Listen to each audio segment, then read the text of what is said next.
जीवादि 7 तत्वों का वर्णन कर्म सिद्धांत ग्रंथों में मिलता है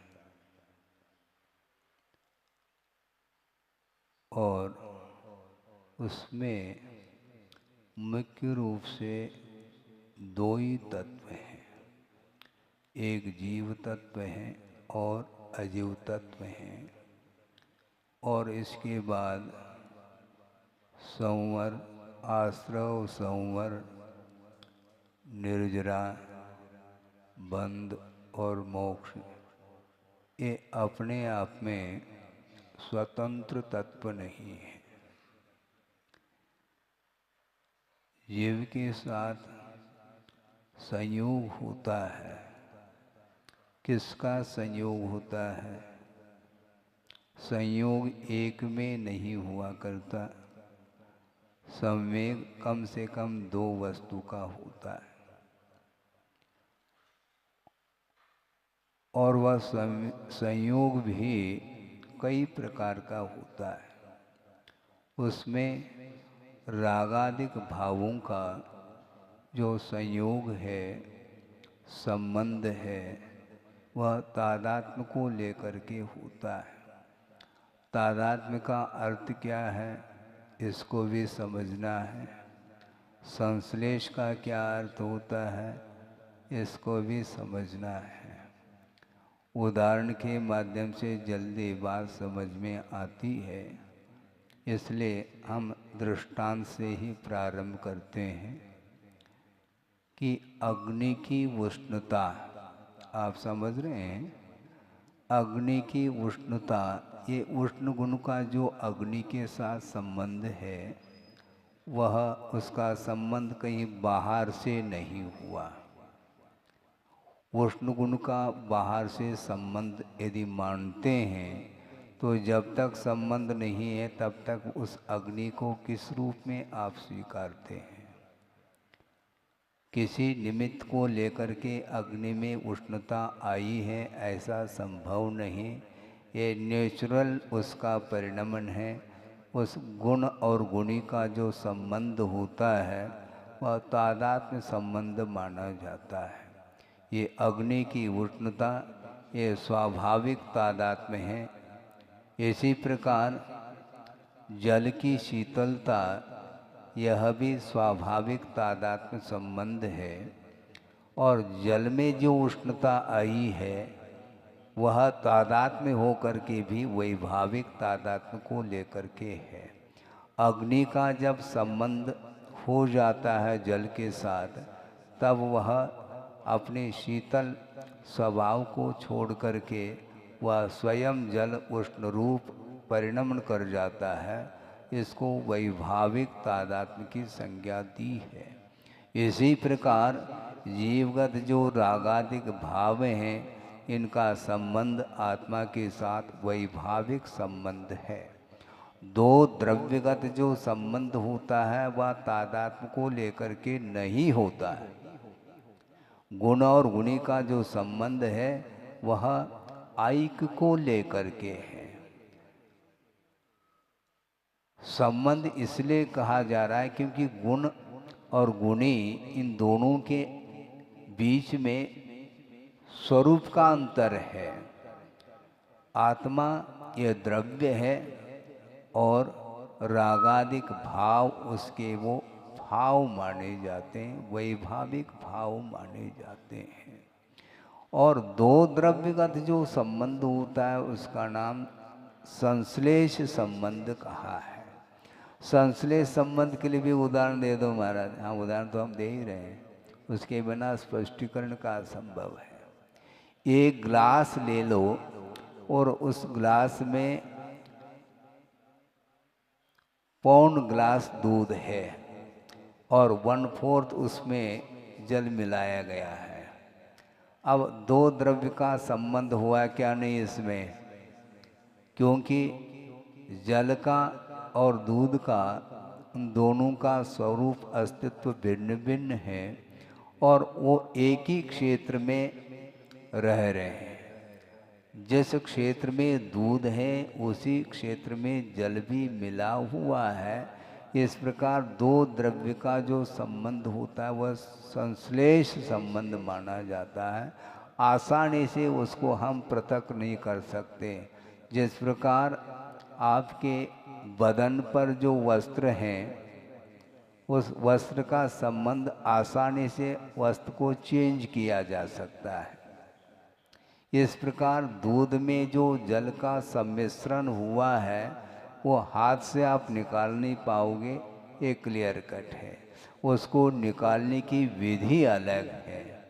उस जलांश को समाप्त करने के लिए अग्नि के माध्यम से ही उस जलांश को दूर किया जाता है।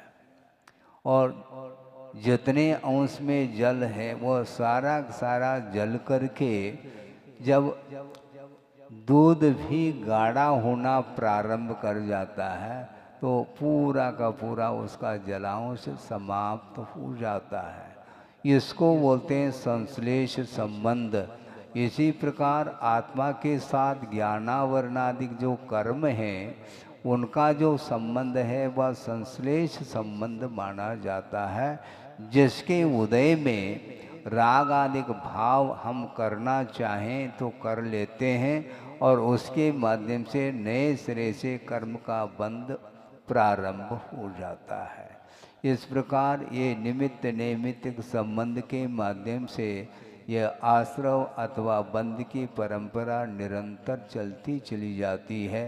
गुणस्थान की विवक्षा में यथायोग्य वह बंध का होना अथवा आश्रव का होना होता है। जैसे जैसे गुणस्थान का विकास हो जाता है तो उस बंध की विच्छित्ति हो जाती है, विच्छेद हो जाता है। यह व्यवस्था है और इसमें भी बुद्धिपूर्वक कर्म बंध की व्यवस्था भिन्न है और अबुद्धि पूर्वक कर्म की व्यवस्था भिन्न है। बुद्धिपूर्वक का अर्थ क्या है और अबुद्धिपूर्वक का अर्थ क्या, इसको क्लियर करना चाहिए। पहले भी हमने प्रसंग दिया था, शायद आप लोग भूल जाते हैं, इसलिए फिर से रख दूं तो कोई बाधा नहीं आएगी। वैसे देखा जाए अबुद्धिपूर्वक बंध की व्यवस्था जो चलती है वह अष्टमादि गुणस्थान में ही संभव है। उसके नीचे बुद्धिपूर्वक अर्थात विकल्प के साथ ही बंध की व्यवस्था चलती है। तो इसलिए इन आश्रव अथवा बंध में भी जो अंतर आता है वह अपने परिणामों की तीव्रता और मंदता के ऊपर ही निर्धारित है। कर्म का बंध एक सामान्य रूप से होता है, किंतु उसमें जब विशेषता आती है तो परिणामों की तीव्रता और मंदता के ऊपर ही उस आश्रव में विशेषता आती है। लेशा के माध्यम से भी कर्मों के बंध में अंतर पाया जाता है, किंतु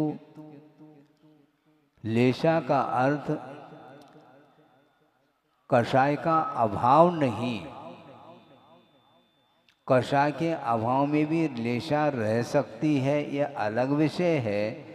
11वें 12वें 13वें गुणस्थान में कषाय का अभाव होते हुए भी लेशा का सद्भाव स्वीकारा है, किंतु वह औपचारिक लेशा मानी जाती है, क्योंकि विशिष्ट स्थिति और अनुभव को लेकर के कर्म का आश्रव नहीं होता, मात्र एक समयवर्ती ही वह आश्रव माना जाता है।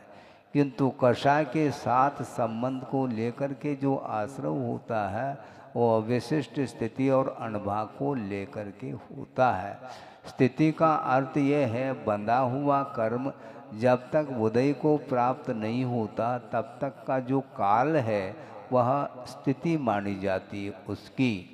अब सोचो विचार करो, एक क्षण के लिए परिणाम इतनी तीव्रता को लेकर के हो रहे हैं या भूमिका के अनुरूप होते हैं, तो उसका परिणाम कितना विचित्र निकलता है।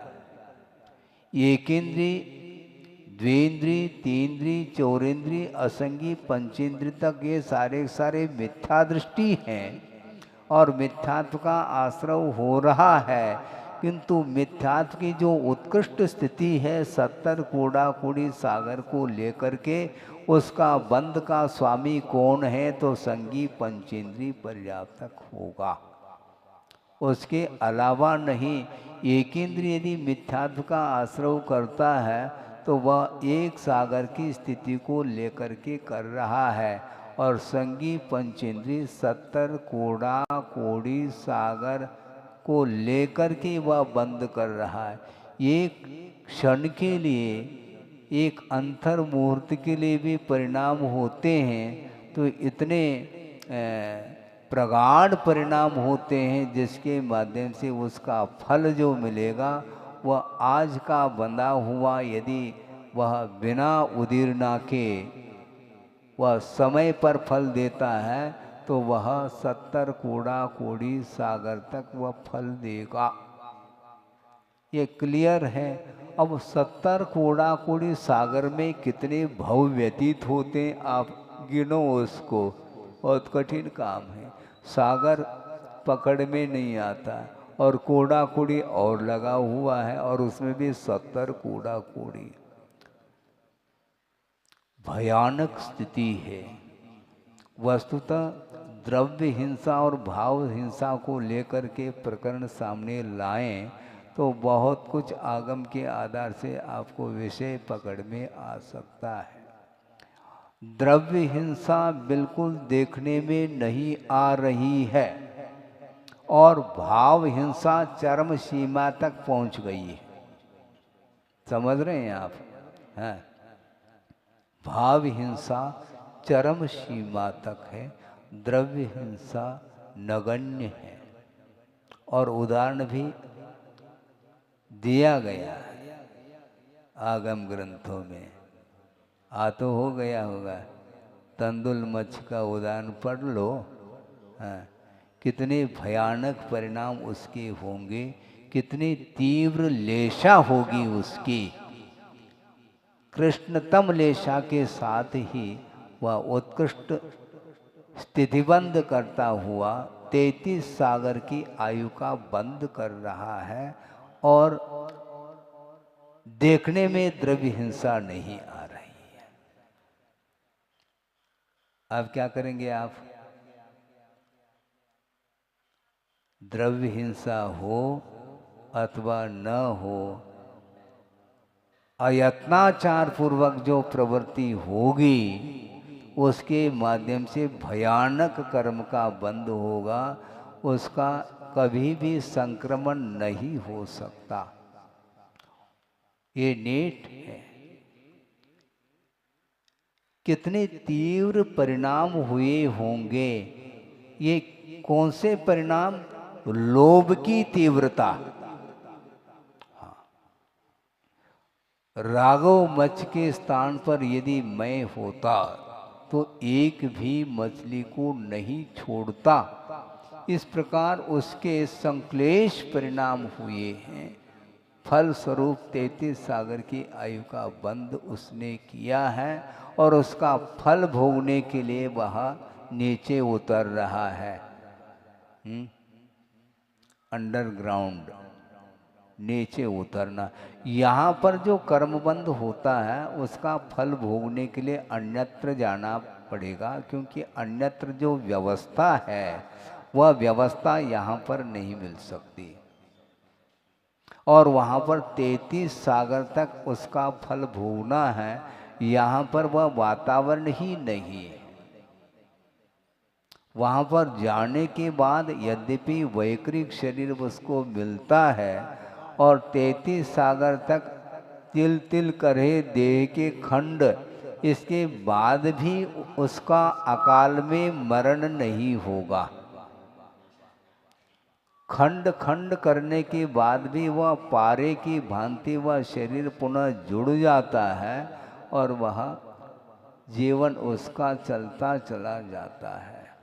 मरना चाहता है, जीना एक पल भर के लिए भी नहीं चाहता। इसके उपरांत भी उसका अकाल मरण नहीं होगा, क्योंकि अकाल में मरण हो जाएगा तो वह वहाँ से निकल करके पुनः बाहर आ सकता है। अन्य गतियों में जा सकता है तो कम से कम दुख से मुक्ति तो मिलेगी उसको, लेकिन संभव नहीं है। ये किया हुआ ये कृत्य है। द्रव्य हिंसा ना के बराबर, और भाव हिंसा पराकाष्ठा, चरम सीमा तक वह हिंसा के परिणाम पहुँचे हुए हैं। इसलिए आप सोचो, विचार करो, उसके पास बाहरी परिग्रह है, क्षेत्र है, वास्तु है, हिरण्य है, सुवर्ण है, धन है, धान्य है, कुप्य है और भांड है। ये 10 प्रकार के परिग्रह उसके पास एक भी परिग्रह नहीं, किंतु अंतरंग परिग्रह चरम सीमा तक पहुंचा हुआ है। अत्यंत मूर्छा का भाव होने के कारण, अत्यासक्ति के कारण उसका पतन हो रहा है। इसलिए आपके पास परिग्रह कम रहे अथवा ज़्यादा रहे ये अलग विषय है, किंतु उन पदार्थों के प्रति यदि आसक्ति का भाव अंदर में पल रहा है तो निश्चित रूप से उसका पतन होगा, उसकी दुर्गति हुए बिना रह ही नहीं सकती है। तो महाराज फिर हम क्या करें? आपको क्या करना है ये बोलो, क्योंकि मेरे चाहने से थोड़ी होगा। हम तो सब कुछ करने के लिए बैठे हैं, हम तो सीधा ही कहेंगे यहाँ पर आ जाओ, लेकिन ऐसा संभव नहीं है ना। किंतु यथाशक्ति उन कषायों से, उन परिग्रहों से अपने को मुक्त होना है। परसेंटेज जो है उसको ध्यान में रखते हुए उसका आलम्बन लिया जाएगा, क्योंकि रौद्र ध्यान होता है वह परिग्रह के अभाव में नहीं हो सकता। और बाहरी परिग्रह का विमोचन करने के बावजूद भी यदि भीतर के जो परिग्रह हैं कषाय आदि, वो यदि उद्दीप्त हो रहे हैं तो निश्चित रूप से उसके माध्यम से भी वह पाप कर्म का अर्जन करता चला जाता है। इसलिए द्रव्य हिंसा भिन्न है और भाव हिंसा भिन्न है। इनके स्वरूप को समझते हुए पर वस्तुओं के प्रति जो हमारा आधिपत्य का जो भाव है, स्वामित्व का भाव, ऑनरशिप, वो ठीक नहीं है। महाराज ठीक तो नहीं है, लेकिन हम कर क्या सकते हैं? यथाशक्ति जितना करना चाहो आप कर सकते हैं। अनावश्यक चीज़ों का जो संकलन होता है, उसके प्रति जो भाव होते हैं, तो वो तो कम से कम समाप्त किए जा सकते हैं उन भावों को, लेकिन नहीं होता है। तो सोचो, विचार करो। मैं शुरुआत से यहीं से प्रारंभ किया था कि संयोग जो होता है वह तादाद में अलग है और संश्लेष संबंध अलग हैं। आप बिल्कुल पृथक पृथक बैठे हैं सभा में, है क्या नहीं? बिल्कुल पृथक हैं, किंतु फिर भी संबंध जुड़ा हुआ है। किसका? पति पत्नी का संबंध है, माता पिता का संबंध है, भाई बहन का संबंध है, और न जाने कौन कौन से संबंध हमें ध्यान नहीं रहता, लेकिन मुख्य रूप से तो ये तो संबंध है। ये कौन से संबंध है? न इनका तादाद में संबंध है, न संश्लेष संबंध है। इसके अलावा जो कुछ भी संबंध है वह संयोग संबंध ही माना जाता है। पृथक होने की, सुनो, पृथक होने के बाद भी इतना अटैचमेंट है। आपका जो बेटा है, पुत्र है, वो हजारों किलोमीटर दूरी पर भी क्यों न हो, उसका संबंध आपके साथ लगा हुआ है। हाँ, और यहीं से बैठ करके हलो हलो के माध्यम से वार्ता होती है। उसी के साथ वार्ता होती है जिसके साथ आपका संबंध है। अड़ोस पड़ोस के साथ संबंध है तो उनके साथ भी वार्ता होती है, कोई मित्र आदि है उनके साथ वार्ता होती है, अथवा जो कुछ भी रिलेशन आपका है उनके साथ आपका संबंध जुड़ जाता है। ये शोर और सूतक जो लगते हैं ये भी इसी को सूचित करते हैं। कोरोना में कितने लोग अवसान को प्राप्त हुए, किंतु क्या सबके लिए शोर सूतक लगा है? नहीं लगा। क्यों नहीं लगता? हमारा संबंध नहीं है। इसका आपका संबंध जिसके साथ है उसी के साथ ये संबंध जुड़ जाता है। बहुत कठिन है ये, इतना स्वामित्व भाव जुड़ा हुआ है।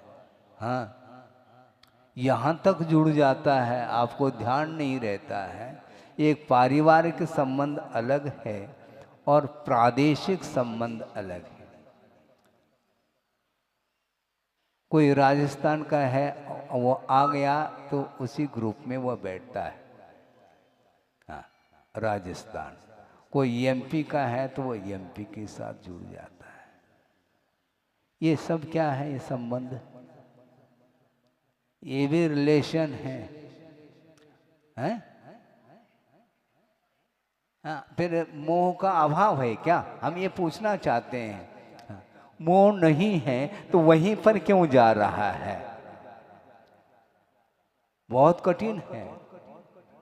हेलीकॉप्टर घूम करके उतरता है, लेकिन जहाँ पर हेलीपैड है वहीं उतरता है। वही ध्यान रखो, इसी का नाम संबंध है। प्लेन जो उतरता है वो हवाई पट्टी पर उतरता है, घूमता जरूर है। उसी प्रकार आप सबके साथ वार्ता जरूर कर सकते हैं, किंतु संबंध जो जुड़ा होता है, घनिष्ठ संबंध जिसके साथ है उसी के साथ रहता है। वो पक्की बात है। आप प्लेटफॉर्म पर जाकर के बैठ गए हैं, वहाँ पर बैठ गए तो बहुत सारे ट्रेन निकलने वाली हैं, अलग अलग मार्ग को लेकर के हैं। तो प्लेटफॉर्म पर आप पहुँचे हैं, उसके पहले कई लोग वहाँ पर बैठे हुए मिलेंगे। उनका आपके साथ कोई भी संबंध नहीं है, किंतु तात्कालिक संबंध जरूर हो जाता है, वार्ताएं चालू हो जाती हैं और ट्रेन आती है। सब वो जिस ट्रेन में बैठ रहा है उस ट्रेन में आप बैठते हैं नहीं। क्यों? हमारा संबंध थोड़ी है। हाँ, हमारी धारणा, हमारा लक्ष्य तो हमें तो बॉम्बे जाना है, वो कहता हमें दिल्ली जाना है, तो वहीं पर जो है ना दिग्देशे बे खगाएते ये हो जाता है। वहाँ पर यथा जहाँ जहाँ जिसको जाना है, जिस लक्ष्य को लेकर के पहुँचा है, तो वहीं वह पहुँच जाता है। तो संबंध इस प्रकार नहीं, किंतु पारिवारिक जो संबंध है, परिवार के साथ आप जा रहे हैं तो जहाँ आप जाएंगे परिवार के लोग भी आपके साथ ही तो संबंध है। विद फैमिली बोलते हैं आप, सब सपरिवारा। ये सब जगह लागू हो जाता है, देवों में भी ये लागू है। परिवार के साथ वह सोदरमिंद्र आ रहा है, उसका भी परिवार बहुत लंबा चौड़ा परिवार है। ये संबंध ही तो है। दिखता है शरीर के अपेक्षा से पृथक पृथक बैठे हैं, बैठते हुए भी ये जो कुछ भी पारिवारिक संबंध है ये संबंध ही माना जाता है। ये बिना मोह के संभव नहीं है। और श्रमण है उसको न शोर लग रहा है न सूतक है। सूतक पातक कुछ भी नहीं है। हाँ, ऐसा क्यों? संबंध कट कर दिया, मोबाइल नंबर समाप्त, कोई भी संबंध नहीं है। कोई भी आ जाए वह सब श्रवण के लिए सामान्य है। हाँ, और सामान्य हो करके भी श्रवण का श्रावक के साथ फिर भी संबंध जुड़ा रहता है। वो कौन सा है? वह धर्मानुराग रूप संबंध माना जाता है। यह भी संबंध ही है, किंतु धर्म के प्रति अनुराग होने के कारण सबका कल्याण हो इस उद्देश्य को लेकर के ही वह देशना देता है। प्रवचन देने के लिए यहाँ तक आ गए, इसका अर्थ ये थोड़ी कि आपके प्रति हमारा कोई भी धर्मानुरागी नहीं है और हे बुद्धि से प्रवचन दे रहे हैं, ऐसा थोड़ी होता है। नहीं, विश्व का कल्याण हो ये अनुकंपा का भाव, दया का भाव निरंतर वह उमड़ता रहता है। इसलिए वात्सल्य भाव के साथ ही देशना दी जाती है और देना चाहिए। इसके माध्यम से ही धर्म की परंपरा बनी रहेगी। यह भी एक संबंध है, किंतु यह सांसारिक संबंध नहीं है और इसमें व्यक्ति विशेष के प्रति कोई रुझान नहीं, सबका कल्याण हो।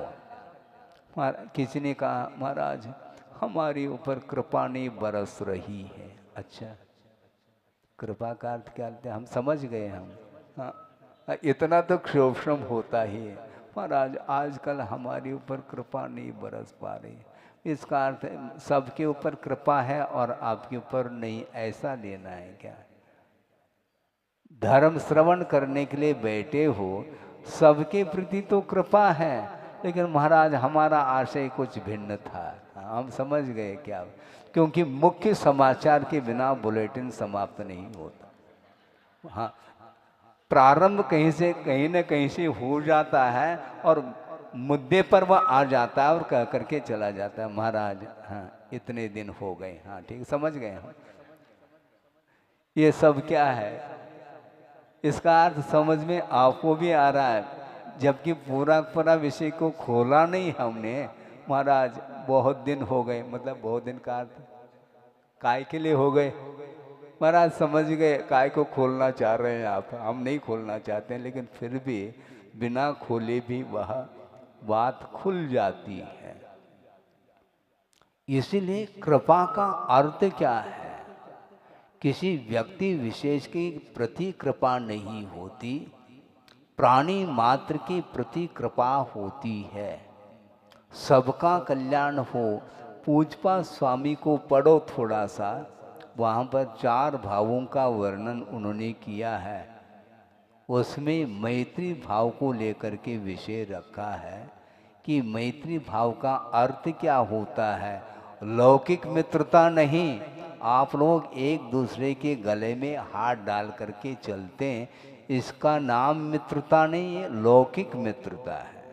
किंतु पारमार्थिक क्षेत्र में मित्रता की परिभाषा दी है, वह अद्भुत परिभाषा है कि परेशान दुखानुत्पत्ति अभिलाषो मैत्री। दूसरे के जीवन में दुख उत्पन्न ही ना हो, दुख होने के उपरांत उसको दूर करना, यह कारुण्य भाव के अंतर्गत आता है।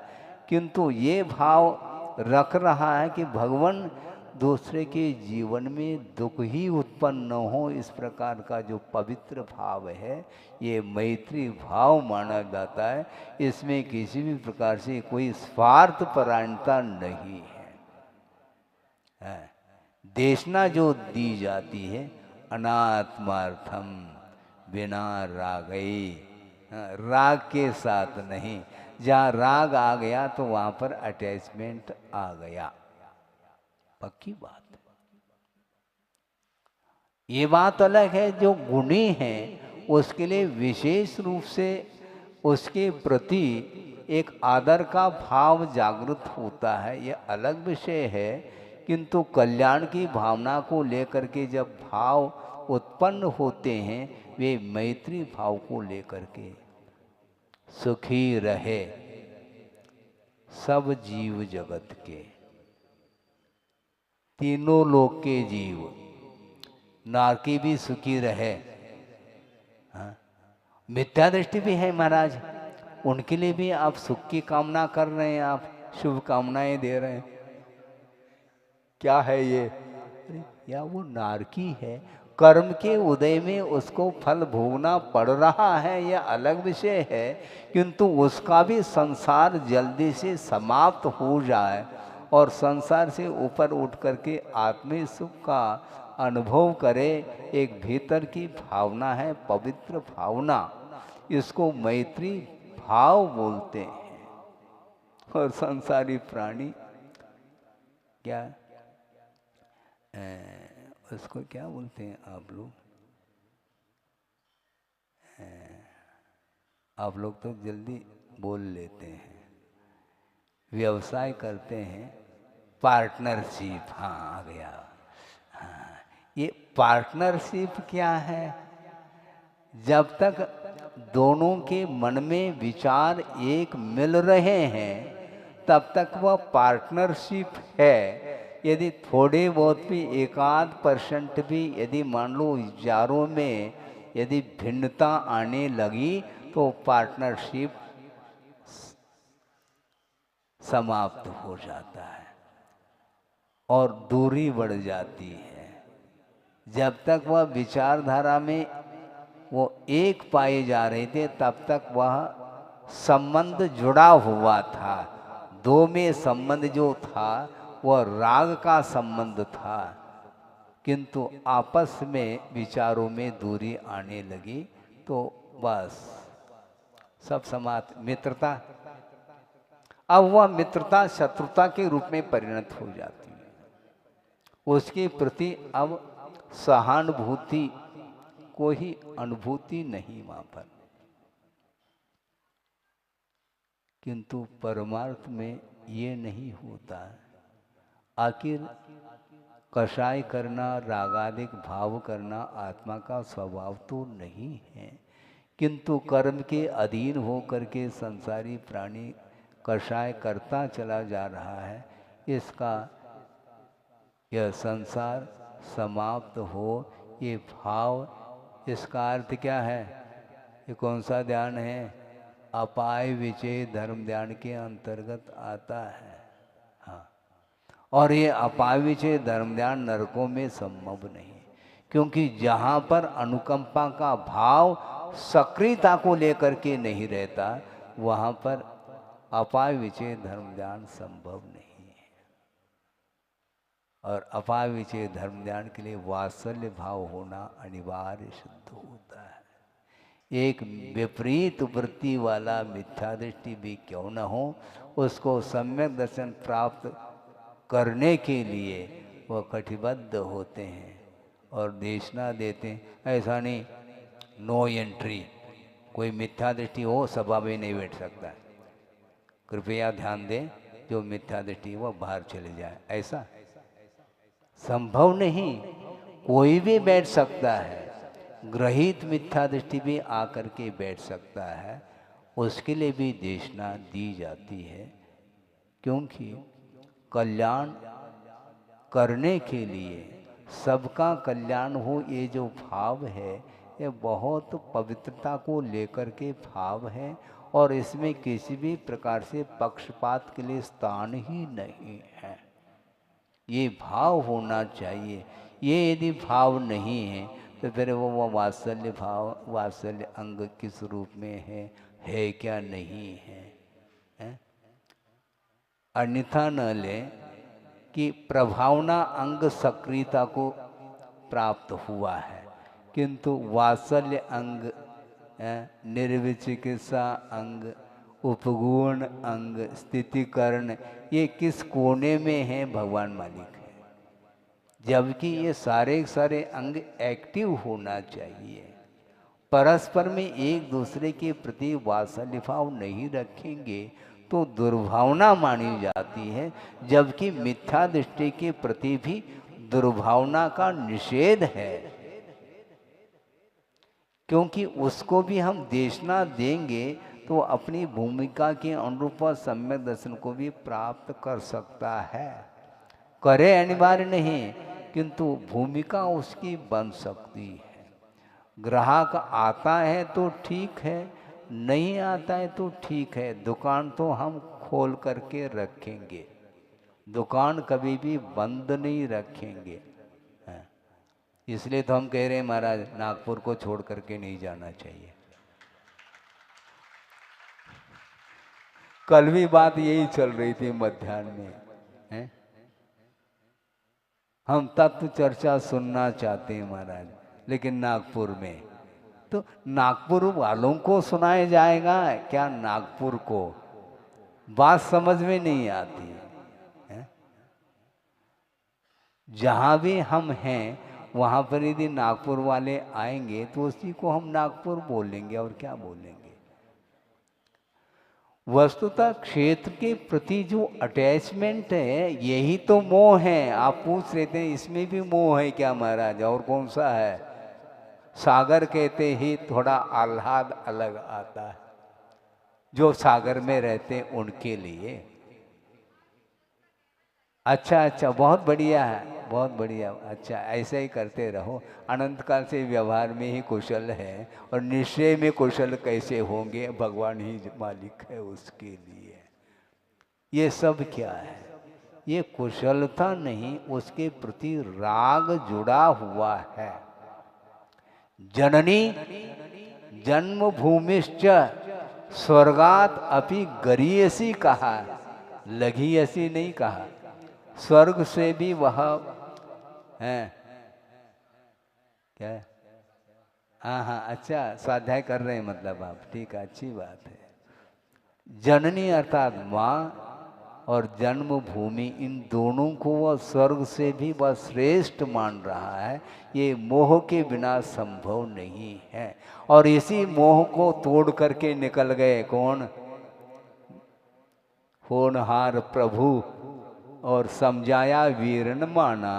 बस वीर भगवान को समझाना खेल थोड़ी है। हाँ, आप समझा नहीं पा रहे हैं अब, हाँ, ना आपको हम समझा पा रहे हैं। समस्या यही है, वो व्यवहार कुशल नहीं है थे क्या? प्रभु अभी मत जाना, और फूट फूट करके भगवान के माता पिता, इसके बाद भी वह सम्यक दृष्टि है, इसके बावजूद भी वह मोह उसको छोड़ नहीं पा रहा है। आंखों में से अश्रु धारा बह रही है, लेकिन मुड़ करके उन्होंने देखा नहीं। माता पिताओं के प्रति, परिवार के प्रति उनका कोई द्वेष भाव हो ऐसा नहीं है, ध्यान रखो, लेकिन राग भी नहीं है उनका, तभी निकल गए वो, कट गए आपके बीच में से। उनके अंदर ना द्वेष भाव है ना राग भाव है। वीतराग भाव जिसके पास है उसके पास वीत द्वेषी है वो, ये ध्यान रखो। विवांत वैरे ऐसा कहा, न पूजयार्थ स्वयं वीत रागे, न निंदया नाथ विवांत वैरे, तथापि ते पुण्य गुण स्मृतिर्न पुनातु चित्तम दुरितान जनेभ्य, ऐसा कहा जा रहा है। आप व्यवहार कुशलता की बात कर रहे हैं, और प्रभु तो व्यवहार को छोड़ करके चले गए, वो निश्चय में लीन हो गए। और जो व्यवहार में कुशल होता है वही निश्चय में लीन होता है, ये भी ध्यान रखो। ये व्यवहार कुशलता नहीं, मोह जुड़ा हुआ है।